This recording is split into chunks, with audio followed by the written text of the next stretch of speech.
ಚುನಾವಣೆ ಮತ್ತೆ ಮುಂದೂಡಿಕೆ.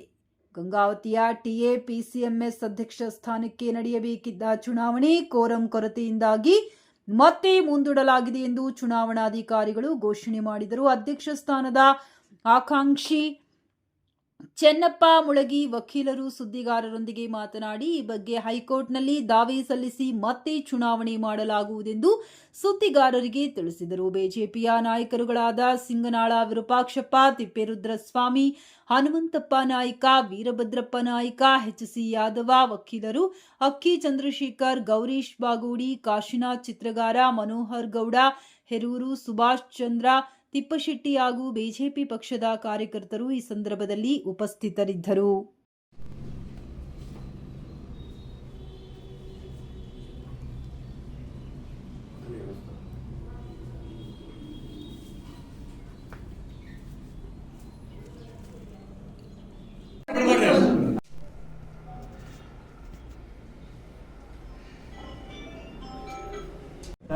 ಸಭೆ ಸೇರಿ ಈ ಕೆಳಕಂಡಂತೆ ನಡವಳಿಕೆಗಳನ್ನು ದಾಖಲಿಸಲಾಯಿತು.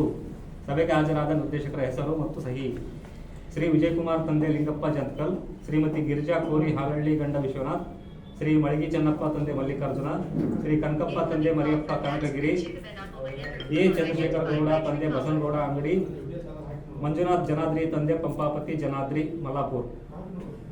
ಮೇಲ್ಕಂಡಂತೆ ಸದರಿ ಸಭೆಗೆ ಕೇವಲ 6 ನಿರ್ದೇಶಕರು ಹಾಜರಾಗಿದ್ದು ಮತ್ತು ಸಂಘದ ನಿರ್ದೇಶಕರಾದ ಶ್ರೀ ಚೂಡಾಮಣಿ ತಂದೆ ಈಶ್ವರಯ್ಯ ಸ್ವಾಮಿ ಹಿರೇಮಠ್, ಶ್ರೀ ಅಮರೇಶಪ್ಪ ತಂದೆ ಅಯ್ಯನಗೌಡ, ಶ್ರೀ ಬಿ ಗಿರೀಶ್ ನಾಯಕ್ ತಂದೆ ಬಿ ಕೃಷ್ಣಪ್ಪ ನಾಯಕ್, ಇ ನಾಗರಾಜ್ ತಂದೆ ರಾಮಣ್ಣ, ಶ್ರೀ ಪ್ರಸಾದ್ ತಂದೆ ಪಾಪಾರಾವ್ ಹಾಗೂ ಜೋಗನಾರಾಯಣಪ್ಪ ನಾಯಕ್ ತಂದೆ ಕರೆ ಹನುಮಂತಪ್ಪರವರು ಅವರ ಅನಾರೋಗ್ಯದ ನಿಮಿತ್ತ ವೈದ್ಯಕೀಯ ಪತ್ರಗಳನ್ನು ಲಗತ್ತಿಸಿ ಸದರಿ ಸಭೆಗೆ ಹಾಜರಾಗುವುದರಿಂದ ವಿನಾಯಿತಿ ನೀಡಬೇಕೆಂದು ಲಿಖಿತವಾಗಿ ವಿನಂತಿಸುತ್ತಾ ಅವರ ಸಂಬಂಧಿಗಳೊಂದಿಗೆ ಸದರಿ ಮನವಿ ಪತ್ರಗಳನ್ನು ನನಗೆ ಸಲ್ಲಿಸಿರುತ್ತಾರೆ ಮತ್ತು ಮೇಲ್ಕಂಡಂತೆ ಕೋರಂ ಆಗದ ಪ್ರಯುಕ್ತ ಸದರಿ ಸಭೆಯನ್ನು ನಿಯಮಾನುಸಾರ 30 ನಿಮಿಷಗಳ ಕಾಲ ಮುಂದೂಡಲಾಯಿತು.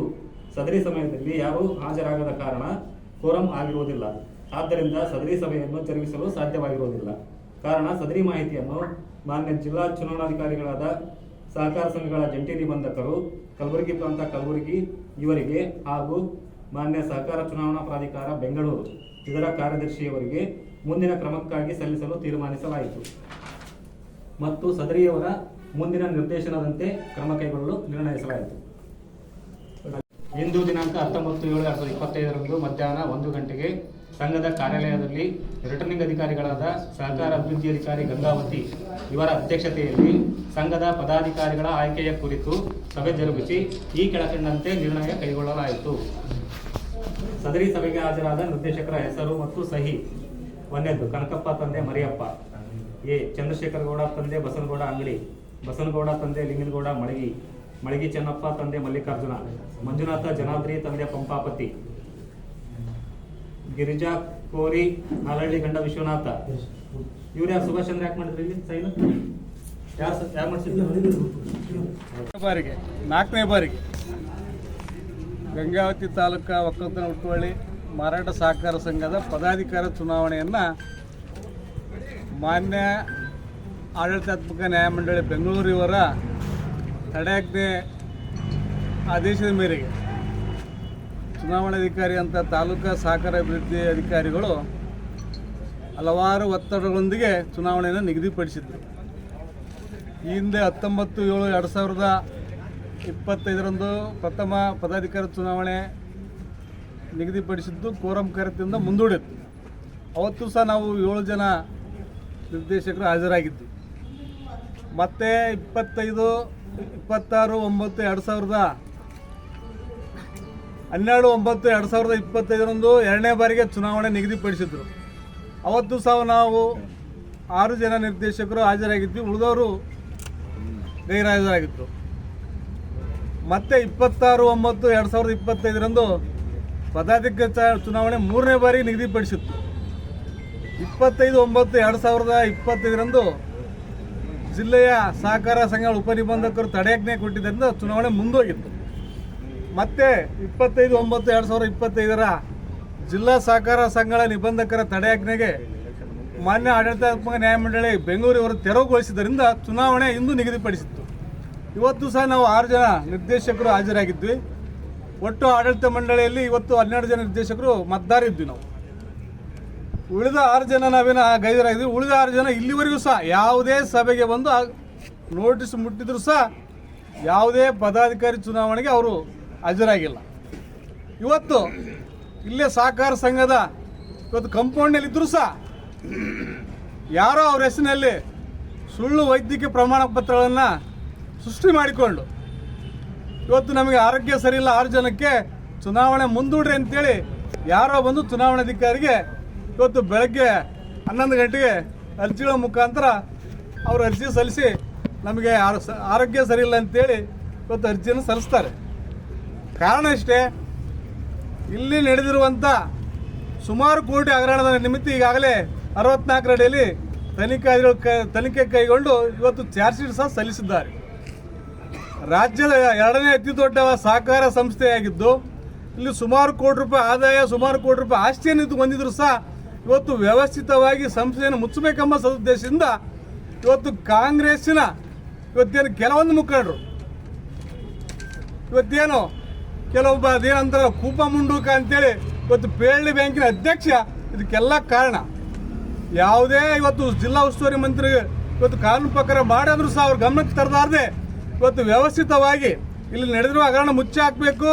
ಇವತ್ತು ನನ್ನ ಮೂಗಿನ ನೇರಕ್ಕೆ ಸಹಕರಿಸುವ ಇಲಾಖೆ ನಡಿಬೇಕೆಂಬ ಸದುದ್ದೇಶದಿಂದ ಇವತ್ತು ಹಲವಾರು ಇವತ್ತು ಕಾನೂನು ಬಾಹಿರ ಇವತ್ತು ಅವರಿಗೆ ಸಲಹೆಯನ್ನು ಕೊಡ್ತಾ ಇವತ್ತು ಚುನಾವಣಾಧಿಕಾರಿ ಇವತ್ತು ನಾಪತ್ತೆಯಾಗಿದೆ ಅಂತೇಳಿ ಕಂಪ್ಲೇಂಟ್ ಕೊಡ್ತಾರೆ, ಚುನಾವಣೆ ಡೇಟ್ ಕೊಡಬೇಡ ಅಂತೇಳಿ ಕಂಪ್ಲೇಂಟ್ ಕೊಡ್ತಾರೆ. ಇವತ್ತು ಒತ್ತಡ ತಂದು ಜಿಲ್ಲಾ ಉಪನಿಬಂಧಕರ ಮುಖಾಂತರ ಚುನಾವಣೆ ತಡೆ ಹಿಡಿತಾರೆ. ಬೆಳಗ್ಗೆ ಇವತ್ತು ಸೃಷ್ಟಿಸಿಕೊಂಡಂತ ವೈದ್ಯಕೀಯ ಪ್ರಮಾಣ ಪತ್ರಗಳನ್ನು ಇವತ್ತು ಆ ವೈದ್ಯಕೀಯ ಪ್ರಮಾಣ ಪತ್ರ ಯಾರು ಕೊಟ್ಟಾರ ಅವ್ರ ವಿರುದ್ಧ ಸಹ ನಾವು ಕಂಪ್ಲೇಂಟ್ ಕೊಡ್ತೀವಿ. ಇವತ್ತು ಅವ್ರ ವಿರುದ್ಧ ಸಹ ನಾವು ಕಾನೂನು ಹೋರಾಟವನ್ನು ಮುಂದುವರಿಸ್ತೀವಿ. ಇವತ್ತು ಕಡೆ ಸಭೆ ಇವತ್ತು ಕಾನೂನು ಪ್ರಕಾರ ಯಾರು ಹಾಜರಾಗ್ಯಾರ ಅವ್ರ ಸದಸ್ಯತ್ವ ಇವತ್ತು ಉಳಿತೈತೆ. ಇವತ್ತು ಯಾರು ಗೈರು ಹಾಜರಾಗ್ಯಾರ ಕಾನೂನು ಪ್ರಕಾರ 29C ಸಹಕಾರ ಸಂಘಗಳ ಕಾಯ್ದೆ ಅಡಿಯಲ್ಲಿ ಇವತ್ತು 10 ವರ್ಷಗಳ ಕಾಲ ಅವ್ರ ಸದಸ್ಯತ್ವವನ್ನು ರದ್ದಾಗ್ತದೆ. ಆ ನಿಟ್ಟಿನಲ್ಲಿ ಇವತ್ತು ಅಧಿಕಾರಿಗಳು ಕ್ರಮ ಕೈಗೊಳ್ಳಬೇಕು. ಈ ಸಂಸ್ಥೆನ ಉಳಿಸುವ ನಿಟ್ಟಿನಲ್ಲಿ ಇವತ್ತು ಎಲ್ಲರೂ ಇದಕ್ಕೆ ಸಹಕರಿಸಬೇಕಂತ ಹೇಳ್ತಾ ಇವತ್ತು ಇನ್ನೊಂದು ದುರಂತ ಇವತ್ತೇನು ನಮ್ಮ BJP ಪಕ್ಷದಲ್ಲಿ ಇದ್ದುಕೊಂಡು ವಿಜೃಂಭಣೆ ರಾಜಕೀಯ ಮಾಡುವಂತ ಕೆಲ ಮುಖಂಡರಿಂದ ಇದು ವ್ಯವಸ್ಥಿತ ಬೆಂಬಲ ಪಿತ್ತೂರಿಂದ ಸಹ ಇದು ಚುನಾವಣೆ ಮುಂದೂಡ್ತಾ ಇದೆ. ಇವತ್ತು ನಮ್ಮ ಪಕ್ಷದ ಮುಖಂಡರಿಗೆ ಹೇಳ ಬಯಸ್ತೇನೆ, ಇವತ್ತು ಎಲ್ಲೇ ಒಂದು ಕಡೆ ವಿಜೃಂಭಣೆ ರಾಜಕಾರಣಗಳಿಂದ ಇವತ್ತು ಪಕ್ಷವನ್ನು ಉಳಿಸಿ ಅಂತೇಳಿ ಈ ಮೂಲಕ ಪ್ರತಿವರ್ಷ ನಾನು ಅವ್ರಿಗೆ ಸಂದೇಶ ಅವರಿಗೆ ಮನವಿಯನ್ನು ನಾನು ಸಲ್ಲಿಸ್ತಾ ಇದ್ದೇನೆ. ಹಾಗಾಗಿ ಇವತ್ತೇನು ಅಧಿಕಾರ ಬಲದಿಂದ ಇವತ್ತು ಚುನಾವಣೆ ಇವತ್ತು ಕಾನೂನು ಅದು ಏನೈತೆ ಎಂಬುದು ಅದನ್ನು ನಾವು ನ್ಯಾಯಾಲಯದಲ್ಲಿ ಪ್ರಶ್ನೆ ಮಾಡ್ತೀವಿ. ಇವತ್ತು ಇದ್ರ ವಿರುದ್ಧ ನಾವು ಮತ್ತೆ ಮಾನ್ಯ ಹೈಕೋರ್ಟಿಗೆ ಹೋಗ್ತೀವಿ, ಅಲ್ಲಿ ಪ್ರಶ್ನೆ ಮಾಡ್ತೀವಿ, ಮತ್ತೆ ಕಾನೂನು ಪ್ರಕಾರ ಏನಾಗಬೇಕು ಅದನ್ನ ನಾವು ಮಾಡ್ತೀವಿ ಅಂತೇಳಿ ತಮ್ಮ ಮುಂದೆ ಹೇಳ್ಕೊ ಬಯಸ್ತೀವಿ. ಒಂದು ಸಚಿವರು ಗಮನ ವಹಿಸಬೇಕು. ಈ ಜಿಲ್ಲೆಯ ಉಸ್ತುವಾರಿ ಸಚಿವ ಒಂದು ತಾಲೂಕಿನ ಅತಿ ದೊಡ್ಡ ಸಂಸ್ಥೆ ಅವ್ರ ವ್ಯಾಪ್ತಿಗೆ ಬರ್ತೈತಿ. ಅವರು ಜಿಲ್ಲೆ ಉಸ್ತುವಾರಿ ಅವ್ರದ್ದು ಜವಾಬ್ದಾರಿ ಐತಿಲ್ಲ. ಅದಕ್ಕೆ ತಮ್ಮ ಮುಖಾಂತರ ತಾವು ಪ್ರಶ್ನೆ ಮಾಡ್ಬೇಕು ಅವ್ರನ್ನ. ಇವತ್ತು ಅವ್ರಿಗೆ ತಪ್ಪು ಮಾಹಿತಿ ಹೇಳ್ತಾ ಇದ್ದಾರೆ. ಹಂಗಾಗಿ ಅವರಿಗೆ ಗಮನಕ್ಕೆ ಸರಿಯಾದ ವಿಷಯವನ್ನು ತಾವು ತಂದು ಈ ಸಂಸ್ಥೆ ಉಳಿಸೋ ಕೆಲಸ ಜಿಲ್ಲಾ ಉಸ್ತುವಾರಿ ಮೇಲೆ ಮಂತ್ರಿ ಮೇಲೆ ಆರೋಪ ಮಾಡ್ತಾ ಇಲ್ಲ. ಅವ್ರು ಯಾವುದೇ ರೀತಿ ಇದ್ರು ಕಾನೂನು ಪ್ರಕಾರ ಮಾಡ್ರಿ ಅಂತ ಹೇಳ. ಹಂಗಾಗಿ ಚುನಾವಣೆ ಘೋಷಣೆ ಆಗಿದೆ. ವಕೀಲರೇ, ಒಂದ್ ನಿಮಿಷ. ಈಗ ನೀವು ಚುನಾವಣಾಧಿಕಾರಿಗಳ ಮೇಲೆ ಅನುಮಾನ ಬರ್ತಾ ಇದೆ. ಹೌದು, ನೀವು ಮೊದಲಿಗೆ ಇದ್ರೆ ನಮ್ಮ ಮೇಲೆ ಅನುಮಾನ ಬರ್ತದ, ಬೇರೆದವ್ರನ್ನ ನೀವು ನೇಮಕ ಇಲ್ಲ. ನಾವು ಚುನಾವಣಾಧಿಕಾರಿ ಮೇಲೆ ಅನುಮಾನ ಪಟ್ಟಿಲ್ಲ. ನೀವೇ ಹೇಳ್ತಾರಲ್ಲ, ಈಗ ಒತ್ತಡ ಹೇಳ್ತಾರ. ಚುನಾವಣಾಧಿಕಾರಿ ಮೇಲೆ ಎಷ್ಟೇ ಒತ್ತಡ ತಂದ್ರು ಸಹ ಅವ್ರ ಕಾನೂನು ಪ್ರಕಾರ ಚುನಾವಣೆ ಜರುಗಿಸ. ಈಗ ಒಂದು ವಾರ ಕಾನೂನು ಪ್ರಕಾರ ಜರುಗಿಸ್ಯಾರ ಅಂತಂದ್ರೆ ಇರ್ತಕ್ಕಂಥ 12 ಜನರ ಕೌಂಟಿಂಗ್.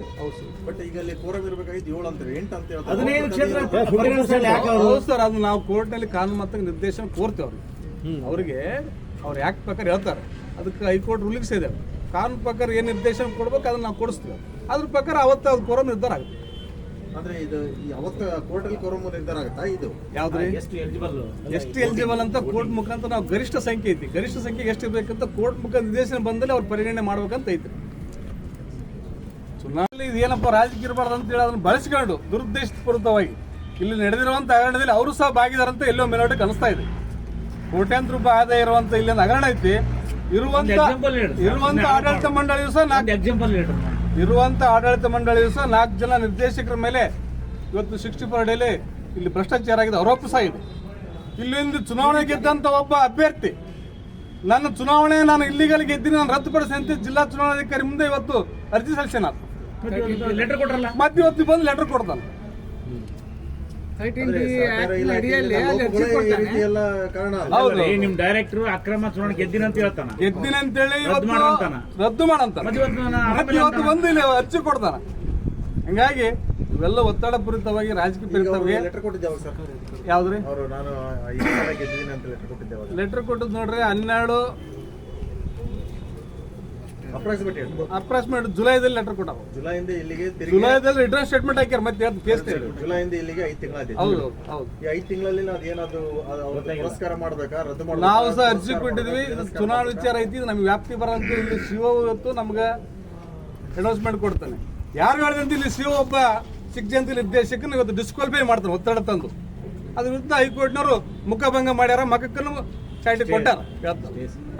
ಅಲ್ಲ, ಈಗ ಅವರು ನಿಯಮಗಳನ್ನು ಮೀರಿ ಆದೇಶಗಳು ಮಾಡ್ತಾರ ಅಂತಂದ್ರೆ ಅವ್ರ ಮೇಲೆ ಕಾನೂನು ಕ್ರಮ ಹೌದು. ಏನಾಗುತ್ತೆ? ಈ ನಿಟ್ಟಿನಲ್ಲಿ ಹೇಳೋದಿಷ್ಟೇ ನಿಮಗೆ ಕೇಳೋದು. ಸರ್, ಸಹಕಾರಿ ಇಲಾಖೆಯಲ್ಲಿ ಈಗ ಅವರು ರದ್ದು ಮಾಡಿದ್ರು. ನೀವು ಅದು ಸ್ಟೇ ಹೌದು, ಹೌದು. ತಪ್ಪು ಅಂತ ಹೌದು, ಹೌದು. ಮತ್ತೆ ಅಧಿಕಾರಿ ತಪ್ಪು ಮಾಡಿರ್ತಕ್ಕಂಥ ಅಧಿಕಾರಿ ಮೇಲೆ ಏನ್ ಕ್ರಮ ಇನ್ನು ಆಗಿದೆ? ಹೈಕೋರ್ಟ್ ನಲ್ಲಿ ವಿಚಾರಣೆ ಸರ ಈಗ ಹೈಕೋರ್ಟ್ ನಲ್ಲಿ ಕೆಐಟಿಯಲ್ಲಿ ಮತ್ತು ಜಿಲ್ಲಾ ಉಪನಿರ್ದೇಶಕರ ನ್ಯಾಯಾಲಯದಲ್ಲಿ ವಿಚಾರಣೆ ಅಂತಲಿದ್ದೇವೆ. ಅಲ್ಲಿ ನಾವು ಅಲ್ಲೇ ಪ್ರಶ್ನೆ ಮಾಡ್ತೀವಿ. ಇವತ್ತು ನಾವು ಜಿಲ್ಲೆಯ ಉಸ್ತುವಾರಿ ಮಂತ್ರಿಗೆ, ಈ ಜಿಲ್ಲೆಯ ಸಂಸದರಿಗೆ ಮತ್ತು ಶಾಸಕರಿಗೆ ಹೇಳೋದಿಷ್ಟೇ, ಈ ಸಂಸ್ಥೆಯನ್ನು ಉಳಿಸಿ. ಯಾರೋ ನಿಮ್ಮ ಹೆಸರು ಹೇಳಿಕೊಂಡು ಇಲ್ಲಿ ದುರುಪಯೋಗ ತಗ್ತಾ ಇದ್ದಾರೆ, ಅಧಿಕಾರವನ್ನು ದುರುಪಯೋಗ ಪಡಿತಾ ಇದ್ದಾರೆ. ಇವತ್ತು ನಾನು ಜಿಲ್ಲಾ ಉಸ್ತುವಾರಿ ಹೇಳೋದಿಷ್ಟೇ, ಇಲ್ಲಿ ಯಾರು ಬರ್ತಾರೆ ಬಿಡ್ತಾರೆ ಅಂಬೋದು ಬೇಡ, ಈ ಸಂಸ್ಥೆ ಉಳಿದ ಕೆಲಸವನ್ನು ಮಾಡಬೇಕು. ಇಲ್ಲಿ ನಡೆದ ಭ್ರಷ್ಟಾಚಾರ ವಿರುದ್ಧ ತಾವು ಅಧಿಕಾರದ ಮುಖಾಂತರ ನ್ಯಾಯಯುತ ಕ್ರಮ ಕೈಗೊಳ್ಬೇಕಂತೇಳಿ ತಮ್ಮ ಮುಖಾಂತರ ಪತ್ರಕದ ಮುಖಾಂತರ ಒತ್ತಾಯವನ್ನು ಮಾಡ್ತಾರೆ. 3-4 ಸಲ ಸಭೆ ಮುಂದೋದ್ರೆ ಆಡಳಿತ ಮಂಡಳಿ ಆಯ್ಕೆ ಎಲೆಕ್ಷನ್ ಇವತ್ತು ಕಾನೂನಿನ ಸೂಪರ್ ಸೀಡ್ ಆಗ್ಬೇಕಲ್ಲ. ಐದು ಕಾನೂನು ಪ್ರಕಾರ ತಾವು ಹೇಳೋದು ಸರಿ ಇದೆ. 1959 ಸಹಕಾರ ಸಂಘಗಳ ಕಾಯ್ದೆ ಇವತ್ತು 29C(F) ಅಡಿಯಲ್ಲಿ ಯಾರು ಸತತವಾಗಿ 3 ಸಭೆಗೆ ಗೈರಾಗ್ತಾರೆ ಅವ್ರ ವಿರುದ್ಧ 10 ವರ್ಷಗಳ ಕಾಲ ಇವತ್ತು ಅವ್ರ ಸದಸ್ಯತ್ವ ರದ್ದಾಗಬೇಕು. ಮುಂದಿನ ಯಾವ ಚುನಾವಣೆಯಲ್ಲಿ ಅವರು ಅನರ್ಹರಾಗ್ತಾರೆ ಅಲ್ಲಿ ಯಾವುದೇ ಸಹಕಾರ ಸಂಘದಿಂದ ಅವ್ರು ಡೆಲಿಗೇಟರ್ ಬರಕ್ ಸಾಧ್ಯನೇ ಇಲ್ಲ. ಅದನ್ನ ಮಾಡೇ ತೀರ್ತೀವಿ, ಅದಾಗೆ ಆಗುತ್ತೆ.